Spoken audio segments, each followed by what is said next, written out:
Final step of our setup here, then we can start growing some pot. Okay, this is the carbon filter inline fan assembly used for keeping the smell down during the flowering phase. That's the carbon filter, that's the inline fan. The ducting controls the air through the carbon filter and out of the tent. Okay, we will also mount the light at the end of the video. So let's get started.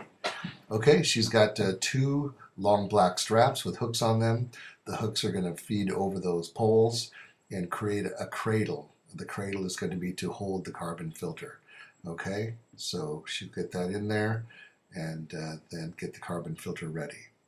Okay, by ready I simply mean that we will put the duct on this carbon filter side and go ahead and secure it with the fastener provided.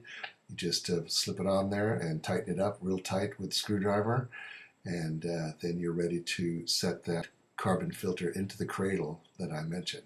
Okay, you just set it in there, and then once you get it in there, you can just get it all situated and balanced out.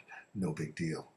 Okay, there's two short black straps. You're going to feed those through the slot there on the inline fan and then hook those on the poles. You'll notice that the black power cable is on this front side.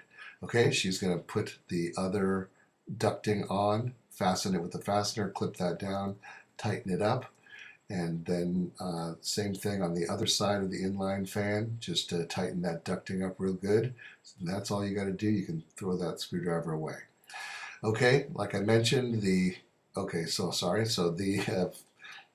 other end of the ducting is going to feed up through that vent port, and you cinch it real tightly there so that you can keep any light in or out how you want it of the tent. So that's made to create a seal there and control that airflow out of the tent.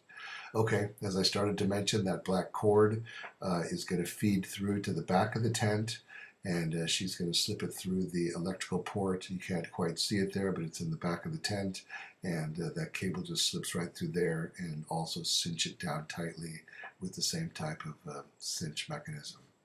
Okay, so now we're going to assemble the light. The fluorescent fixture and the light bulbs come separately, so you need to take out the bulbs. When you do, you'll notice that there are two different bulb types, 3100 and 6500. The 6500 is for the white growing phase. The yellow flowering phase is the 3100s. When you put them into the fixture, you'll alternate them, 31, 65, 31, 65. Okay? Once you've done that, you can place that fixture at the bottom of the tent. Okay? Now she's taken the two straps, the hangers for the light, and just wrapping it over the top of the pole and clipping it on there. This part of the mechanism just allows the rope to be freely tensioned up and down. She's clipping it to the fixture that she put at the bottom of the tent. Like I say, that makes it easy for one person to be able to do this assembly. And then she kind of just slowly lifts it up. You hear the clicking sound as it goes up. During the growing process, you're going to continue to move those lights up and up and up as the plants grow taller and taller. Okay, feeds that electrical cord through the electrical port, cinches it up, goes around there to check the light, plugs it in, and basically, done deal. This tent is ready to grow some pot. Okay, let's do it. Light on. I think she's done. Are you done?